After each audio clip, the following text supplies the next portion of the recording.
Okay, Unit 11 moves into creating letterheads, cover letters, and resumes. So this first assignment, we're going to create a template for a letterhead, and it's going to look something like this. The reason we're going to create it as a template is because then we could use that letterhead multiple times to create numerous letters. Anytime you get a letter from a business, or even like when you get the letters from the school, you'll see the school letterhead up at the top that has usually like a logo, their contact information, address, that kind of stuff. And then that way, when you type a letter, you don't have to put the return address information up the top, and it just looks a little bit more professional. So to create this, we need this Panther logo, which is downloaded from Moodle, and I've already inserted it here into Word. Now the image is way too big. The directions say to decrease the size so that the height is only 1 inch. So you probably already know how to grab hold of the handles and click and drag to resize. When it gives you specific dimensions, though, what you need to do is go to your Format tab with the image selected, and right here is the height and the width. So I want to decrease that to 1. There we go. Now what I want is to duplicate this image and put it over on the other side, but before I do that, I'm going to change this so I can drag it around. You'll notice if I try to drag it, I can't drag it. It's in line with the text. The only way I can move it is to use like the Enter key, space bar, just like I would with normal text. I don't want that. So what I'm going to do is I'm going to go to my text wrap options, and I'm going to say in front of text. Now I can click and drag it anywhere I want. Now this first one was okay where it was positioned, and you'll notice as I drag it, when I get to that top border, I get that green line, and as I move over to the left, there we go. Now I know it's aligned top left. I'm going to copy this, and then I'm going to paste it. So now I have 2 of them, and I'm going to put the other one over on the other side. However, if you remember what it looked like in the picture, it's facing the other direction. So to get it to face the other direction, that's very simple to do.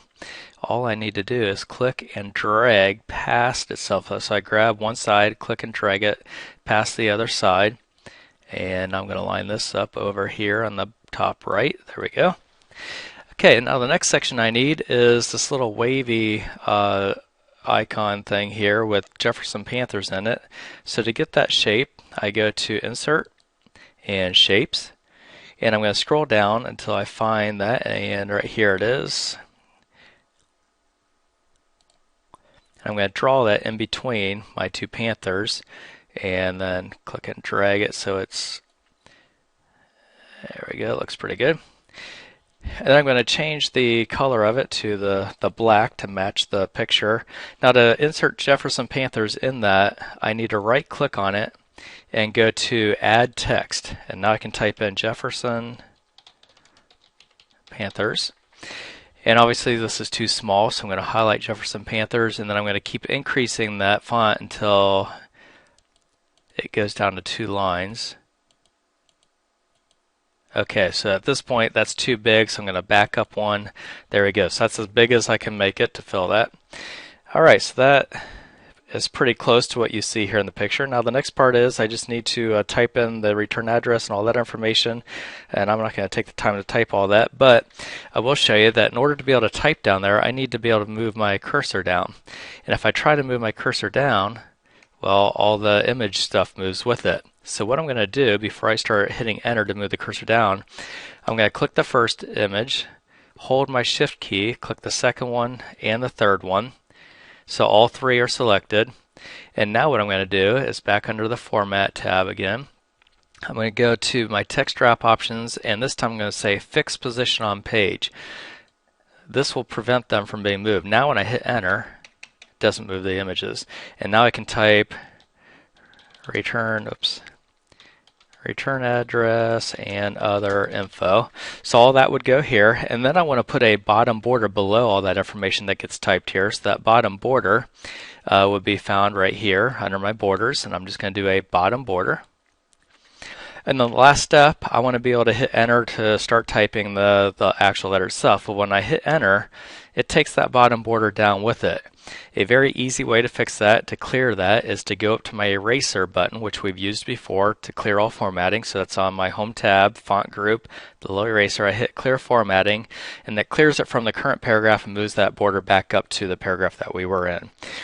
Okay, now at this point we're ready to save the assignment. Now, instead of saving it as a regular Word document, where I just go to Save As and I leave it as Word, and let's just choose, doesn't matter where I put this. Instead of leaving it as a regular Word document, I need to change this to a Word template.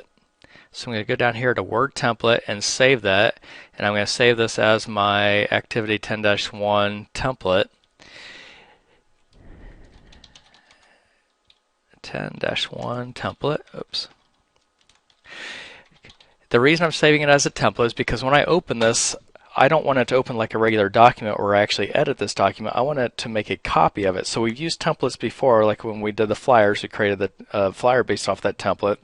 Well, when you created that flyer, it didn't modify the original template. It made a copy of the template so that you could then do your own flyer. And if you wanted to go use that template again, well, it's still going to be there and it's going to look the same. The same thing's going to happen with our letterhead.